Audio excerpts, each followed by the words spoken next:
السلام عليكم اخوتي اخواتاتي ومرحبا بكم في فيديو جديد على قناتكم المفضله اللي كنخصوها لكل ما يتعلق بالدراجات الناريه، خصوصا المواطر الصينيه اللي ولاو كيغزو الشوارع المغربيه. اليوم غادي نهضروا على واحد الموضوع اللي كيهم بزاف ديال الشباب اللي كيعشقوا السرعه وكيبغيو يطوروا مواطرهم، ولكن للاسف كيتلاقاو مع المشاكل القانونيه ومع المخزن بسبب بريباراسيون والتعديلات اللي كيقوموا بها.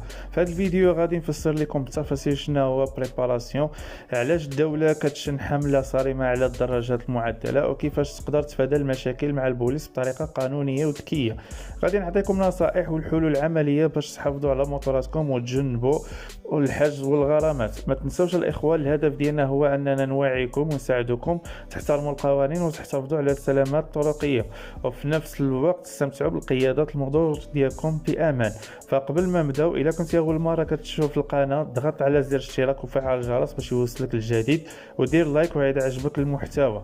يلا خليونا نغوصوا في الموضوع ونكتشفوا الحقائق والاسرار اللي ما كيعرفوهاش بزاف ديال الناس.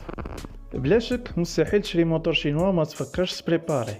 ضروري كتلقى راسك باغي تزيد فيه في القوه باش يطلع لقابي ويجري مع الطريق، ولكن هنا كاين مشكل. البوليس ما كيقبلش هادشي، وكاين اللي خدا موتور اوتوماتيك وبغى يبريباري والقى راسو حاصلين وسط القوانين. اليوم غادي نهضروا على البياس، المشاكل اللي كيسببها، وعلاش المخزن داير حمله عليه، واش كاين حلول. تبعوا الفيديو الاخير وغادي تفهم كل شيء. كنعرف ان هذا الموضوع ديما كيدور في السوشيال ميديا، ولكن المعلومات كتكون ناقصه والناس كتزيد تعقد الامور. انا قلبت على التفاصيل الحقيقيه وجبت لكم كل شيء مرتب ومفهوم. فاش كنت هضرت على بريباراسيون قبل، بقاو كاينين الاسئله بلا جواب، وهذا الفيديو غادي يكون شافي ووافي. ولكن قبل ما نبدا، اذا كنت اول مره كتشوفني دير لايك وابوني باش تزيدوا للقدام. بريباراسيون اللي ضروري، حيت الموتورات خصها تكون مناسبه للطريق. قبل 10 سنين الموتور كان ما عنده حتى مشكل، سواء كان 110 سي سي ولا 140 سي سي، الناس كانت راكبه ومرتاحه. ولكن دابا الاوضاع تبدلات والاجرام زاد والسرقه ولات بزاف، والدوله لقات راسها مجبره تتدخل. الموتور شينوا تحولت من وسيله النقل بسيطه لوسائل الاستغلال، وهنا بداو المشاكل. والدوله كتواجه جوج انواع ديال الناس. الاول اللي كيدير الموتور وسيله للخدمه والسفر بطريقه محترمه، والثاني اللي مستغلو في السرقه والبلبله والتخريب والصداع ديال الاحياء بالشقمه. هذه الفئه الثانيه هي السبب الرئيسي في الحمله اللي دايرها البوليس على بريباراسيون، حيت المشكل ما بقاش فقط في التعديلات ولكن حتى في طريقه الاستعمال. ماشي غير تغير السيلندر، بريباراسيون كيشمل حتى الشقمه والاضواء وحتى اللون في بعض الاحيان.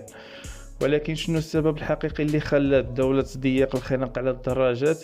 السبب بسيط بزاف ديال الناس كيركبوا موتور 49 سنتيمتر ولكن كيبدلوه، كيوليو يسوقوا شي حاجه كتجري بحال الرعد، بلا بيرمي بلا ضرائب. هنا الدوله وقفات عليهم وقررت تقول صافي يلا، الا ما احترموش القوانين غادي نحبسوا اللعب. الحقيقه ان الدراجات الصينيه غزاو السوق حيت رخاص وما كيطالبوش بيرمي، ولكن الماكينه الحقيقيه ديالهم ما كتجاوز 33 سي سي.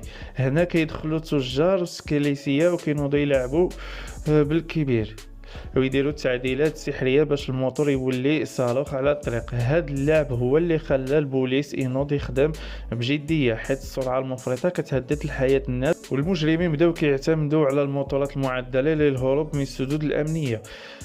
اللي ما عرفوش بزاف ديال الناس هو ان 40% من قتلة حوادث السير راهم مستعملين الدراجات الناريه، و44% منهم شباب من بين 15 عام و29. هاد الارقام كارثيه، والدوله لقات الحل الوحيد هو تشدد المراقبه.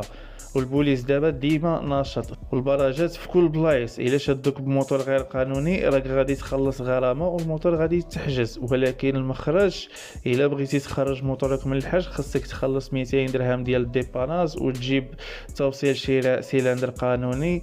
رغم هادشي بعض الناس باقي كيتحايلوا. كاين اللي كيركب سيلندر مكتوب عليه 49 سنتيمتر ولكن في الواقع كيتعدى 110. البوليس ما بقى كيغلط في المراقبه ولات مشدده.